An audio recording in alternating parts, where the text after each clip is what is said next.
House will come to order. Prayer by the chaplain.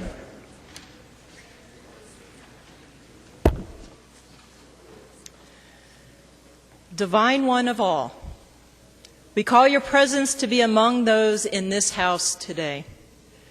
We ask you to inspire these leaders as your humble servants and to transform their work into a calling, to help them maintain the flames of passion that can burn so brightly while teaching them how to turn their labor into meaning and deep satisfaction. O infinitely wise one above all, give these leaders the insight to think in new ways, yet the confidence to trust their instincts. Imbue them with the humility of appreciation for what they certainly know, as well as the capacity to hear and receive the other with respect and dignity. Remind each to treat their neighbor with patience, kindness, and consideration, giving all members the strength to overcome the envy and resentments that may poison their actions, desires, hopes, and aspirations. May these leaders, O great leader of all, find the vigor to stand up for what they believe in, along with the courage to be present for that which is challenging. May they maintain their integrity while in the pursuit of compromise, which is itself greater than any individual. Most of all, we pray that their work, all our work, be a reflection of your divine will, and that together this house can bring goodness, prosperity, blessing, justice, and shalom, peace, for this great state of Minnesota, thus serving as a beacon of enlightenment for our entire nation. And let us say, Amen. The chaplain for today is Rabbi Lynn C. Lieberman, Beth Jacob Congregation, Mendota Heights, Minnesota. Pledge of Allegiance. Please remain standing and recite the Pledge of Allegiance to the flag of the United States of America. I pledge allegiance to the flag of the United States of America and to the republic for which it stands, one nation under God, indivisible, with liberty and justice for all. The clerk will take the roll.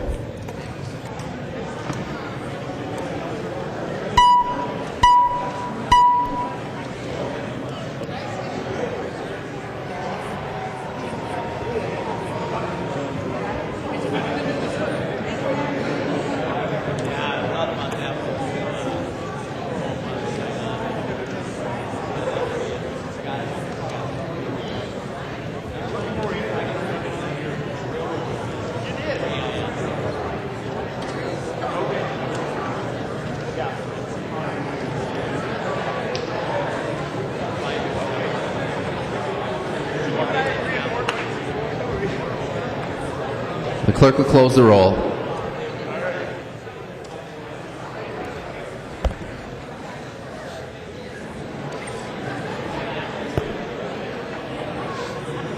A quorum is present. The clerk will read the journal of the preceding day. Journal of the House, 88th session, 2013, 22nd day, St. Paul, Minnesota, Wednesday, March 6, 2013. If there's no objection, further reading of the journal will be dispensed with, and the journal will be approved as corrected by the chief clerk. Hearing no objection, the journal is approved as corrected by the chief clerk. Reports of standing committees and divisions. A copy of this order of business is on each member's desk. If there's no objection, the reports will be adopted. Hearing no objection, the reports are adopted.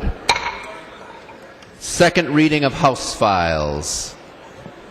Second reading, House File 88. Second reading. Second reading, House File 411. Second reading. Second reading, House File 414. Second reading. Introduction and first reading of House files. The following House files have been offered for introduction today. The chief clerk will report the House files and give them their first reading. Introduction and first reading of House Files 1333 through 1388. House files 1333 to 1388. Calendar for the day. The first bill on the calendar for the day is House File number 582. The clerk will report the bill. House File 582, number 1 on the calendar for the day, an act relating to health. Representative McNamar.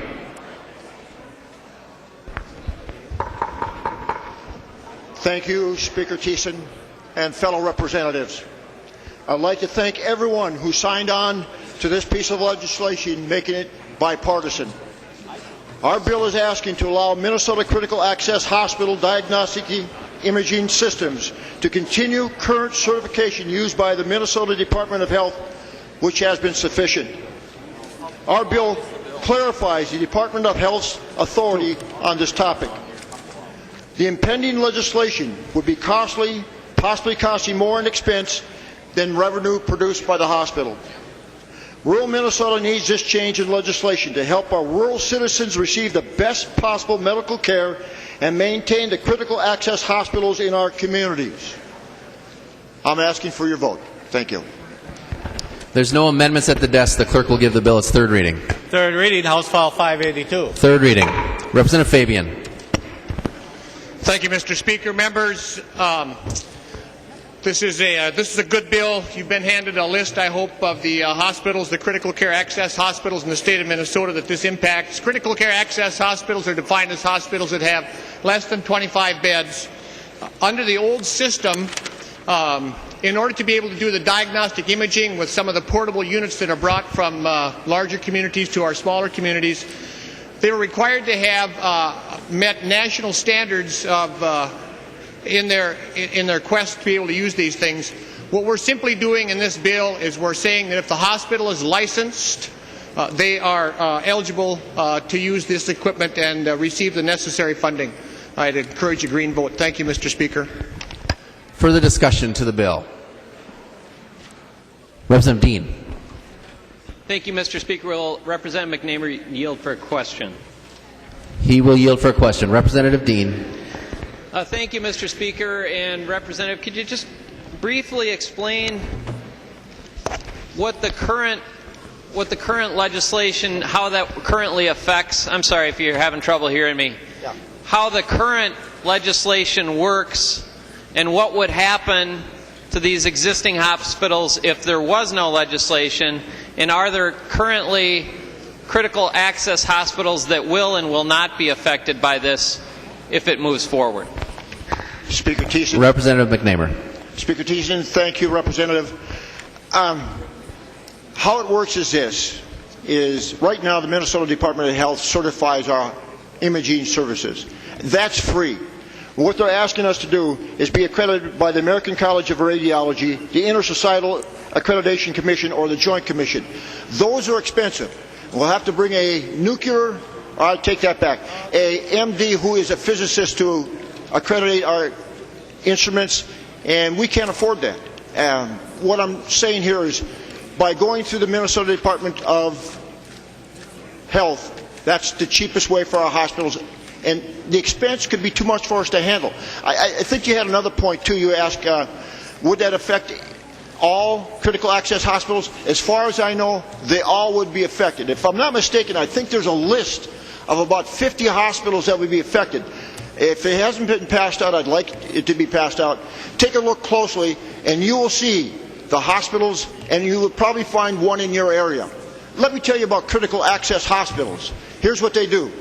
They save lives in rural areas. They're our first defense for human life. I've worked with one as an ambulance EMT for 33 years. They're the best thing we have in our rural areas. I hope I answered your question. Representative Dean.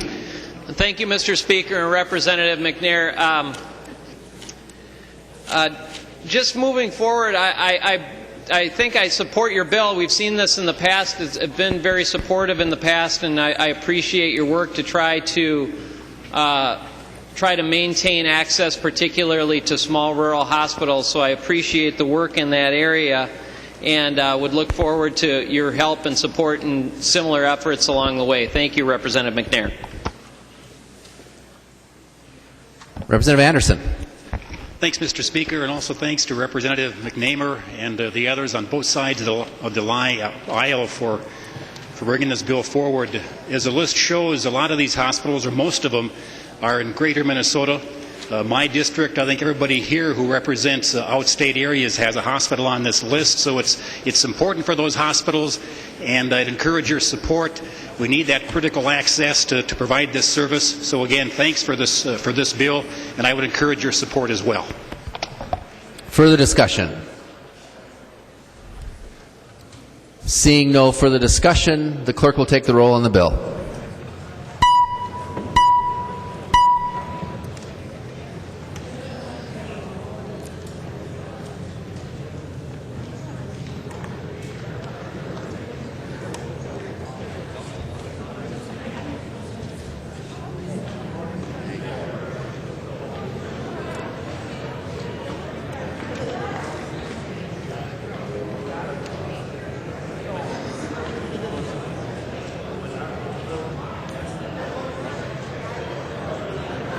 The clerk will close the roll.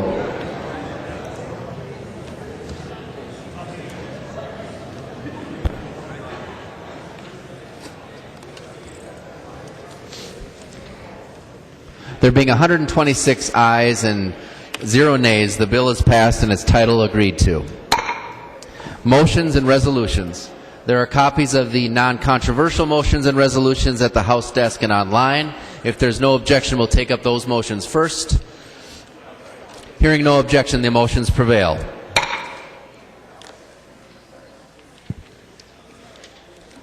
Detmer,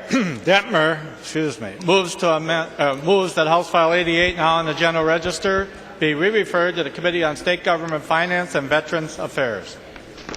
Representative Detmer. Yeah, thank you, Mr. Speaker. And again, House File 88, now in the Register, would like to bring it back.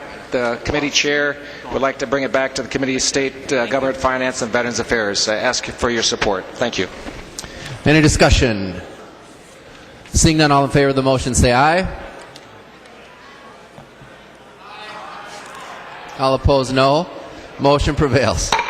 Winkler moves that House File 1112 be recalled from the Committee on Governmental Operations and re-referred to the Committee on Civil Law. Representative Winkler. Thank you, Mr. Speaker. The bill actually does belong in the Civil Law Committee, not Government Operations. It has to do with business services for the Secretary of State's office. It does not change any of the functions or duties of the Secretary of State, and I don't believe that the committee chairs have any objection. Any discussion? Seeing none, all in favor of the motion say aye. Mr. Speaker. Oh, sorry, Representative Pepin. Thank you, Mr. Speaker. Would Representative Winkler yield to a question? He will yield. Representative Pepin.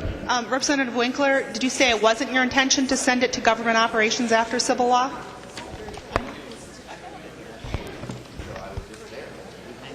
Representative Winkler. Thank you, Mr. Speaker. Representative Pepin, if you think that it should, we can go over it, but I don't think that there are any government operations provisions in the bill that would make a difference. So if it needs to, we can go back there, but I want to start at civil law because it's more applicable there. Representative Pepin. Mr. Speaker and Representative Winkler, well, the sheet I got said that you must have passed out said it's modifying certain duties and responsibilities of the Secretary of State, so I think I would feel more comfortable if after civil law it did come back to Government Operations. Representative Winkler. Thank you, Mr. Speaker. Representative Pepin, I think what you said is that you would like it to come back to GovOps after civil law, and I will do that if we agree that it needs to after we actually look at the bill instead of just a description, because I think it's a little misleading. Further discussion? Seeing no further discussion, all those in favor say aye. All opposed, no. Motion prevails. Abler moves that House File 1240 be recalled from the Committee on Judicial Finance and Policy and re-referred to the Committee on Civil Law. Representative Ward.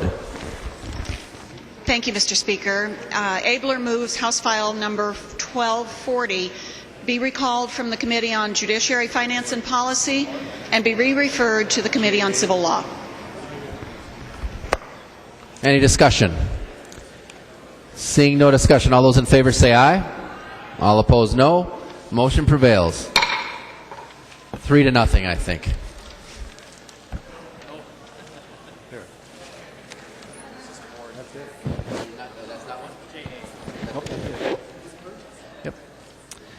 There being no objection, we will revert to messages from the Senate. Hearing no objection, we are reverted to message from the Senate. Announcements? Point of personal privilege, Mr. Speaker. State your point of personal privilege.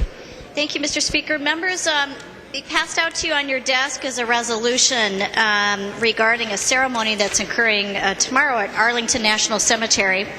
And this past Saturday, I had a town meeting in my district, and a constituent who is a retired naval officer and a history buff brought this to my attention.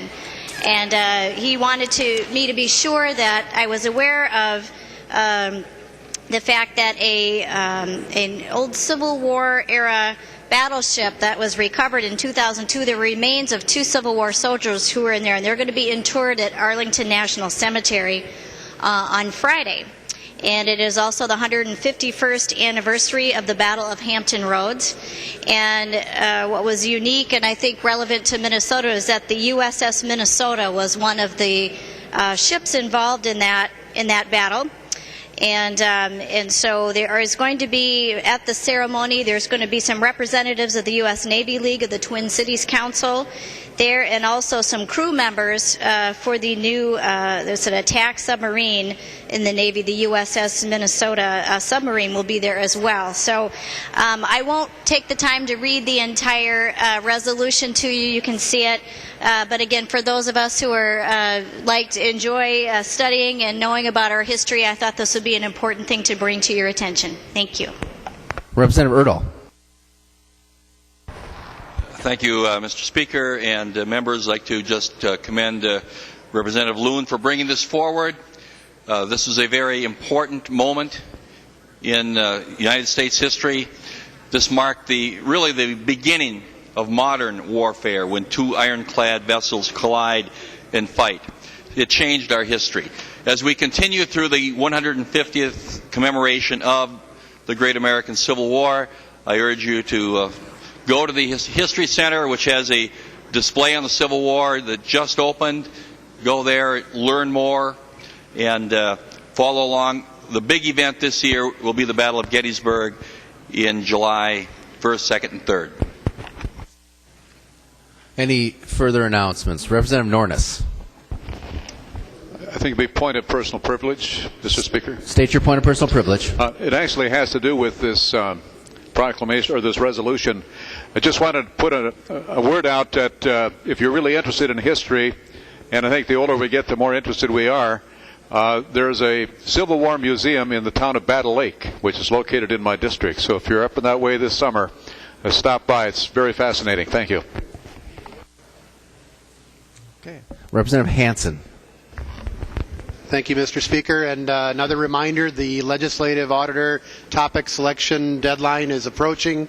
I have handy forms here if anyone would like to fill out their topics, and we'd be happy to take them. So.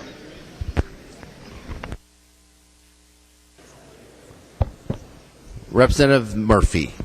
Thank you, Mr. Speaker and members. The Rules Committee will be meeting immediately after session in room 118. And Mr. Speaker and members, I move a recess of the House to the call of the Chair. Representative Murphy moves a recess to the call of the Chair. Representative Doubt.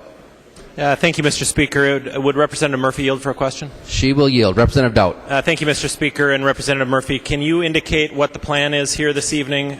It appears that the Senate, it's my understanding that you want to wait for the bill to come back from the Senate to appoint a conference committee. It appears the Senate may be going all night long at the rate they're going now.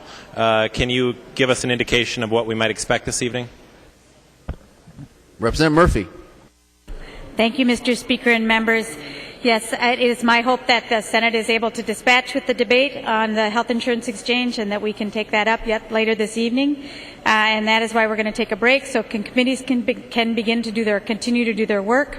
And, we had a great and thorough debate here on the floor. It took us about 5.5 hours, and I hope that the Senate is able to accomplish that same thing and we can get on with the business of the people tonight. Representative Doubt. Thank you, Mr. Speaker. And would Representative Murphy continue to yield? She will. Representative Doubt. Thank you, Mr. Speaker. And Representative Murphy, can you give us a deadline? I mean, if they're still in session at a certain time, will we expect to come back maybe 9 o'clock or something? No later than that? Thank you, Mr. Speaker. And Representative Dowd, I will, as I committed to you, be in touch with you and with the members about the roadmap ahead. And I'm hoping that the Senate continues to have a thorough debate and that they are able to wrap up in time so that we can do our work yet tonight. Representative Dowd. Thank you, Mr. Speaker, and Representative Murphy. We'll look forward to communicating a little more about that. Seeing no further discussion on the motion to recess, all in favor say aye. All opposed, no. Motion prevails.